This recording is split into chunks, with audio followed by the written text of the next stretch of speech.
এই জাদুবিদ্যা সত্য। এবং এখনকার অনেক ভণ্ড যে কবিরাজগুলো বের হয়েছে, এরা জিনকে তাবে করে নিয়ে এই জিনদের মধ্য দিয়ে মানুষের মধ্যে জাদু ছড়িয়ে দিয়েছে, এবং এর ফলশ্রুতিতে বহু পরিবার ধ্বংস হয়ে যাচ্ছে। এই জাদুবিদ্যা সত্য। আরও একটা জিনিস সত্য, নবী সাল্লাল্লাহু আলাইহি ওয়াসাল্লাম বলেছেন ইন্না আইনাল হক, চোখের নজর সত্য। নবী করিম সাল্লাল্লাহু আলাইহি ওয়াসাল্লাম বলেছেন চোখের বদনজর সত্য। এই যে আমরা বলি ফেসবুকে এত বেশি ছবি দিয়েন না ভাই, ছবি তুলেন না, বারবার যে বলি নিষেধ করি, কারণ কি জানেন? একটাই কারণ, বিকজ চোখ লাগাটা সত্য। মানুষের চোখ লাগে, এই কথা শুনলে অনেক মজুমদাররা হাসবে না? কথা বুঝতে পারেন নাই?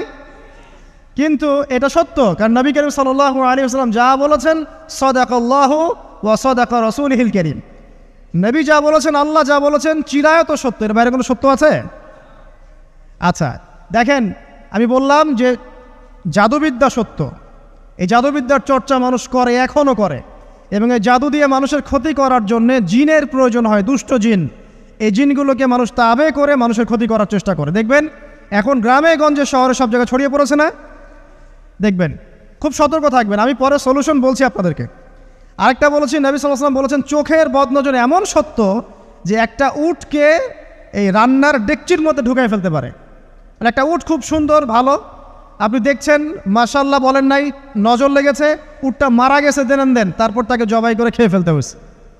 একজন সাহাবী গোসল করছিলেন, গোসল, এটা হাদিসে সহিহ, এই যে আলেম ওলামা যারা আছেন তারা জানেন যে এই হাদিসে সহিহ। একজন সাহাবী গোসল করছেন, তার গায়ের চামড়াটা খুব সুন্দর ছিল, একদম স্কিনটা অনেক সুন্দর, থাকে না এমন কিছু মানুষ? আচ্ছা, এখন আরেকজন সাহাবী এই গোসল দেখছেন দূর থেকে, দেখে বলছেন যে কি চমৎকার তার শরীরের রংটা, যেন কুমারী নারীর মতো, অনেকটা এমন একটা কথা তিনি বলেছিলেন। সাথে সাথে এই সাহাবী অজ্ঞান হয়ে পড়ে গেছে। কোন সাহাবী? যিনি গোসল করছিলেন। এখন এটার আপনি কোনো ব্যাখ্যা দিতে পারবেন না তো, এখানে কোনো সায়েন্স দিয়ে বা মেডিকেল সায়েন্স দিয়ে আপনি কোনো ব্যাখ্যা করতে পারবেন না। একটা ব্যাখ্যা দিতে পারেন, কিন্তু কেন সেটা হলো সেটা আপনি অ্যান্সার খুঁজে পাবেন না। তো নবী সাল্লাল্লাহু আলাইহি ওয়াসাল্লামের কাছে নিয়ে যাওয়া হলো তাকে।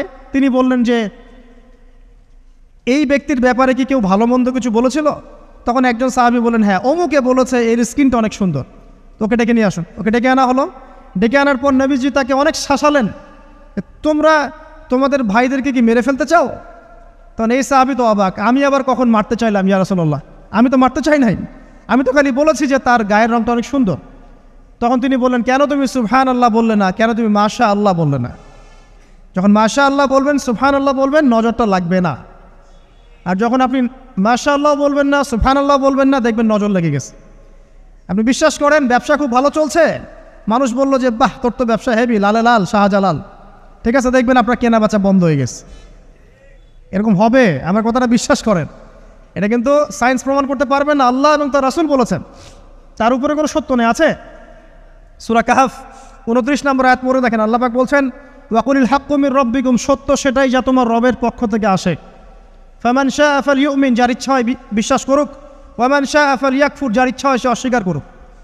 এই কারণে আমরা বলি ফেসবুকে এত বেশি ছবি দেওয়া, এই আই ওয়াশ করা, এই যে শোডাউন করা, হ্যাঁ, ইসলামের কিছু কাজ করলেন একদম মানুষকে না দেখাইতে পারলে ঘুম হচ্ছে না, এগুলো বন্ধ করেন, এগুলো বন্ধ করে দেন আল্লাহর ওয়াস্তে। অফলাইনে কাজ করেন, নিজেকে গোপন করার চেষ্টা করেন। যত বেশি মানুষের কাছে নিজেকে এক্সপোজ করবেন, কাজের বরকত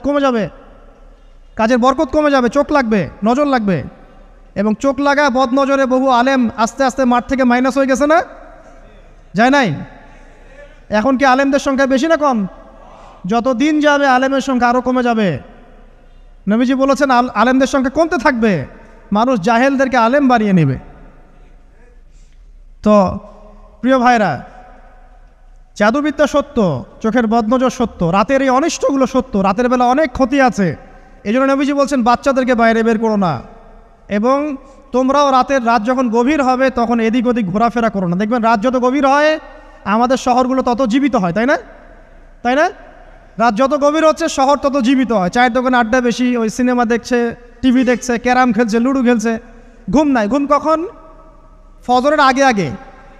ফজরের নামাজ কিন্তু নাই, ফজরের ঠিক আগে, আবার ওই যে জোহরের নামাজের সঙ্গে উঠতেছে। এখন আমাকে বলেন এরকম জেনারেশনকে দিয়ে কি আসলে ইসলামের কোনো খেদমত হবে? আচ্ছা, নবীজি রাতের বেলা আর্লি ঘুমাতেন, আল্লাহ পাক আমাদের সবাইকে তাড়াতাড়ি ঘুমানোর তৌফিক দান করুন। হ্যাঁ, আপনি ইলিম চর্চা করলে রাত জেগে থাকতে পারেন, আপনি যদি জ্ঞান চর্চা করেন রাত জাগতে পারেন, আপনি কোনো গবেষণা করছেন, নামাজ পড়ছেন বা কোরআন হেফজ করছেন, আপনি রাতের আর্লি উঠবেন, এটা আলাদা বিষয়। কিন্তু কমনভাবে আমাদের এই যে ফেসবুক, ইউটিউবিং ইত্যাদিতে আমরা লিপ্ত থাকি, সারা রাতটা কাটাই আড্ডাবাজি করে, এগুলো বন্ধ করতে হবে। এগুলো বন্ধ না করলে ফিজিক্যালি আমরা মানে সুস্বাস্থ্যের অধিকারী হতে পারবো না, সারা দিনটা আমাদের একটা কি বলবো অলসতার ভাবে যাবে এবং দিনের বেলা কাজগুলো ব্যাহত হবে। এতে করে আমাদের উম্মার এই পুরো বড় যে তরুণ প্রজন্ম আছে এদেরকে আপনি সম্পদে পরিণত করতে পারবেন না। তাই এই সিস্টেমটা চেঞ্জ করা দরকার। নবীজি রাতের বেলা এই সূরা বাকারার শেষে 3টা আয়াত তেলাওয়াত করতেন, আমরা করবো ইনশাআল্লাহ। ইনশাআল্লাহ। আরেকটা আমল বলে দেই, নবী করিম সাল্লাল্লাহু আলাইহি ওয়াসাল্লাম রাতের বেলা সূরা মুলক তেলাওয়াত করতেন। কোন সূরা এটা? কোন সূরা? তাবারাকাল্লাযী বিয়াদিহিল মুলক। কয়টা আয়াত আছে? 30টা আয়াত আছে। নবীজি বলেছেন সাল্লাল্লাহু আলাইহি ওয়াসাল্লাম যে এই সূরা আপনাকে কবরের আযাব থেকে বাঁচাবে ইনশাআল্লাহ। কবরের আযাব থেকে তো ভাই বাঁচা খুব সহজ নাকি? আমাদের মধ্যে এমন কেউ নাই, শোনেন, আমাদের মধ্যে এমন কেউ নাই আলেম জালেম মুফতি মুহাদ্দিস রাজনৈতিক নেতা পলিটিশিয়ান বিরোধী দল জাতি তারপরে যে সরকার দল যে আছে না কেন, কবরের শাস্তি ফেস করবে না এমন একটা মানুষ নাই, কেউ নাই পৃথিবীতে। এই যে আপনি দেখছেন ওই যে কি ইসরায়েলের প্রধানমন্ত্রী, ওই রাশিয়ার প্রধানমন্ত্রী, ওই চায়নার সভ্যতা, পশ্চিমা সভ্যতা, এমন কেউ নাই পৃথিবীতে এখন যাকে কবরের শাস্তি ভোগ করতে হবে না। আছে? সবচেয়ে লঘু শাস্তি মানে লঘু চাপ, এটা বলতে গেলে আসলে আমি ভাষা হারায় ফেলি, তারপরে বলছি আল্লাহ পাক আমাদের সবাইকে হেফাজত করুন, আমিন। একজন সাহাবীর নাম সাদ বিন মুয়াজ। কি নাম? নবী করিম সাল্লাল্লাহু আলাইহি ওয়াসাল্লামের সাথে একদম ডান হাত হয়ে যুদ্ধ করেছেন দীর্ঘদিন। বদর তিনি বীর সেনা, উহুদের বীর সেনা, ঠিক আছে। খন্দকের যুদ্ধেও বীর বিক্রমে যুদ্ধ করেছেন। তিনি আনসার সাহাবী, একদম মদিনার নেতা সাহাবী। সব সাহাবী কিন্তু একরকম নন, কেউ ছিলেন নেতৃস্থানীয় সাহাবী, তিনি ছিলেন একজন নেতৃস্থানীয় সাহাবী, ঠিক আছে। সাদ বিন মুয়াজ নবী করিম সাল্লাল্লাহু আলাইহি ওয়াসাল্লাম এত ভালোবাসতেন তাকে, এত ভালোবাসতেন যে তাকে নিজের মনে করতেন যে সাদ বিন মুয়াজ আনসাররা আমার নিজের। চারটাখানি কথা। এই সাহাবীর খন্দকের যুদ্ধে এই যে হাতের এই দিকে সম্ভবত হাতের এই রগের মধ্যে একটা তীর এসে লাগে এখানে, এবং তীরটা তিনি বের করতে গিয়ে রক্তটা ছিঁড়ে যায়। এরপর ফিনকি দিয়ে রক্ত বের হওয়া শুরু হয়। চিকিৎসা করে করে রক্ত বন্ধ করা যায় নাই, এবং এই রক্তের প্রবাহিত রক্তেই আল্লাহর ইচ্ছায় তিনি শাহাদাত বরণ করেন, তিনি ইন্তেকাল করেন। নবী করিম সাল্লাল্লাহু আলাইহি ওয়াসাল্লাম প্রচণ্ড ব্যথিত হন, মানে মনটা তার খুব নরম হয়ে যায় সাদ বিন মুয়াজ রাদিয়াল্লাহু আনহুর জন্য। তো এই সাহাবীর যখন জানাজার নামাজ পড়ানো হচ্ছে, নবীজি বলছেন 70,000 ফেরেশতা তার নামাজে অংশ নিয়েছে।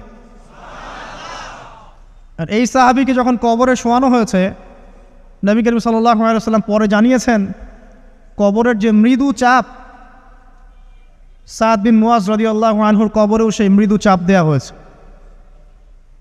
আমি কি বুঝাতে পারলাম ভাই?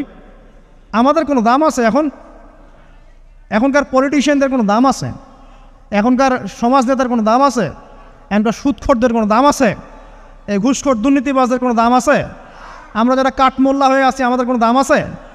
সাদ বিন মুয়াজ রাদিয়াল্লাহু আনহু যদি কবরের শাস্তি তাকে না ছাড়ে, প্রশ্ন উত্তর পর্ব তাকে না ছাড়ে, আমরা পার পাবো? নবী করিম সাল্লাল্লাহু আলাইহি ওয়াসাল্লাম বলছেন সূরা মুলক তেলাওয়াত করো রাতের বেলা, ইনশাআল্লাহ সূরা মুলকের তেলাওয়াত কবরের আযাব থেকে তোমাকে বাঁচান। আর আমাদের তো ভাই কবরে সবাই সাথে যাবে না, গার্লফ্রেন্ড যাবে না, বাপ মা ভাই বোন সবাই যাবে না। একজন ব্যক্তি সুদ খাচ্ছে, জিজ্ঞাসা করে দেখেন কেন খায়, বলবে তার সন্তানের জন্য খায়, তার বউয়ের জন্য খায়, তার মা বাবাকে দেখতে হবে তাই খায়, তাই না? একজন ব্যক্তি ঘুষ খায়, বলবে আমার পরিবারের জন্য খাই। একজন দুর্নীতি করছে, পুকুর চুরি করছে, বলবে দুর্নীতি করছে আমার পরিবারের জন্য খাই, পরিবার ভালো থাকবে। সবার একই এক্সকিউজ যে পরিবার যেন ভালো থাকে, আমার সন্তানরা যেন ভালো থাকে, আগামী প্রজন্মের জন্য কিছু রেখে যেতে পারি, তাই না? এরকম একটা মানুষও কি আপনার সাথে কবরে যাবে? আর এই বোকা মানুষ কেন বোঝে না যে আপনার কবরে আপনাকেই যেতে হবে? তাহলে আপনি কি কারণে অন্যের কারণে নিজের পরকাল নষ্ট করছেন? অন্যের সুখের জন্য আপনি আপনার পরকাল নষ্ট করছেন। সুদ খাচ্ছেন, দিব্যি মায়ের সাথে জেনা করছেন। আপনাদের এলাকায় নাকি সুদের সমস্যা অনেক বেশি। কয়েকটা হাদিস বলে দেই, আমি ওদেরকে আক্রমণ করতে আসি নাই, আমি শুধু তাদেরকে 3টা হাদিস শোনাতে এসেছি। 1 নম্বর হাদিস শোনেন। আল্লাহর নবী মুহাম্মদ সাল্লাল্লাহু আলাইহি ওয়াসাল্লাম বলেছেন, সুদের পাপের 73টা শাখা আছে। কয়টা? কোনো হাদিসে 70টাও আছে, কোনো হাদিসে 73টা আছে। বলছেন যে সবচেয়ে নিচের শাখাটা হচ্ছে, সুদের পাপের সবচেয়ে নিচের শাখা হচ্ছে যে যেন কোনো ব্যক্তি তার মাকে রেপ করলো, তার মাকে ধর্ষণ করলো। 1 দিরহাম যে ব্যক্তি সুদ খায়, সহিহ বুখারীতে আরেকটা হাদিস এসেছে, সে যেন 36টা মেয়েকে ধর্ষণ করলো। আর আমি একটা কথা বানায় বলছি না, যদি বিশ্বাস না হয় কওমি মাদ্রাসা আছে, আলেম ওলামা আছে, গিয়ে বুখারী খুলতে বলেন, পড়তে বলেন, খালি একবার পড়তে বলেন, দেখেন যদি না থাকে তাহলে আমাকে এর সাথে থাপ্পড় দিয়ে যায়। যদি না থাকে হাদিস এটা, তাহলে আমার গালে একটা থাপ্পড় দিয়ে যায়। আর যদি থাকে তাহলে আল্লাহর রাস্তায় সুদ খাওয়া ছেড়ে দেন। কোনটা করবেন? চ্যালেঞ্জ করবেন? নবীজি বলেছেন, 1টা দিরহাম যে ব্যক্তি সুদ খায়, দিরহাম মানে কি? রৌপ্য মুদ্রা। এটা এখন দেখতে পারবেন না, জাদুঘরে আছে।